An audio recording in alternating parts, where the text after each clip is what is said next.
بنی اسرائیل کے علماء جانتے بھی تھے کہ یہ حق بات ہے، یہ غلط بات ہے، لیکن اس کے باوجود لوگوں کو خوش کرنے کے لیے ان کی مرضی کا مسئلہ بتا دیتے تھے۔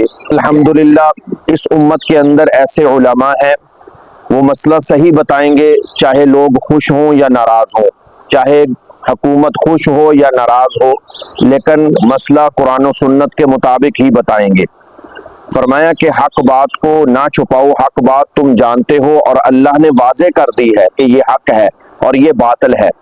باطل ہمیشہ مٹ جانے والا ہے، حق ہمیشہ قائم رہنے والا ہے۔ جاء الحق وزہق الباطل، جب حق آتا ہے باطل خود بخود مٹ جاتا ہے۔ ان الباطل کان زہوقا، باطل تو مٹنے والا ہی ہوتا ہے۔ اور آگے فرمایا واقیموا الصلاۃ وآتوا الزکاۃ، نماز کو قائم کرو، زکوٰۃ کو ادا کرو۔ جہاں بھی نماز کا حکم دیا وہاں ساتھ زکوٰۃ کا بھی حکم دیا۔ تو نماز کا حکم اللہ نے قرآن پاک کے اندر تقریباً 750 مرتبہ دیا، تو معلوم ہوتا ہے کہ یہ نماز بہت بڑی چیز ہے، بہت بڑی عبادت ہے۔ اسی وجہ سے نبی پاک صلی اللہ علیہ وسلم نے فرمایا تھا کفر اور ایمان کے درمیان فرق کرنے والی چیز نماز ہے، اور دین کا ستون نماز ہے۔ الصلاۃ عماد الدین، دین کا ستون ہے۔ اور فرمایا مومن کی معراج ہے، الصلاۃ معراج المؤمن۔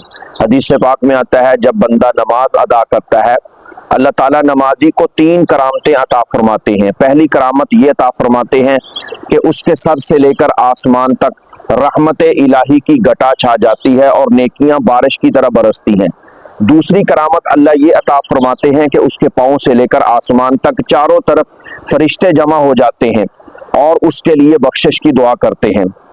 تیسری کرامت اللہ نمازی کو یہ عطا فرماتے ہیں کہ جب وہ نماز کی حالت میں ہوتا ہے، ایک فرشتہ اس کے سامنے ہوتا ہے، وہ کہتا ہے وہ نمازی بندے، وہ اللہ کے بندے، تو جانتا ہے تو کس کے سامنے کھڑا ہے، کس رب کے سامنے تو سجدہ ریز ہے، کس کے سامنے رکوع کر رہا ہے۔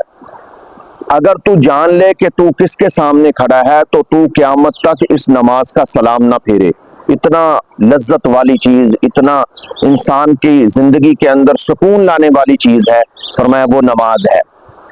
اور زکوٰۃ کا حکم دیا، زکوٰۃ سال گزرنے کے بعد ادا کی جاتی ہے۔ جو بندہ صاحب نصاب ہو، 7.5 تولہ سونا یا 52.5 تولہ چاندی یا اتنی قیمت یا ضروریات زندگی سے زائد کا سامان سونے کے برابر نہ بھی آتا ہو لیکن 52.5 تولہ چاندی کے برابر آ جاتا ہو، یا دونوں چیزیں ملا کر اتنا نصاب بن جاتا ہو، فرمایا اس آدمی پر سال گزرنے کے بعد زکوٰۃ جو ہے فرض ہے۔ زکوٰۃ کتنی ہوگی؟ 2.5% ہوگی، یعنی 40واں حصہ۔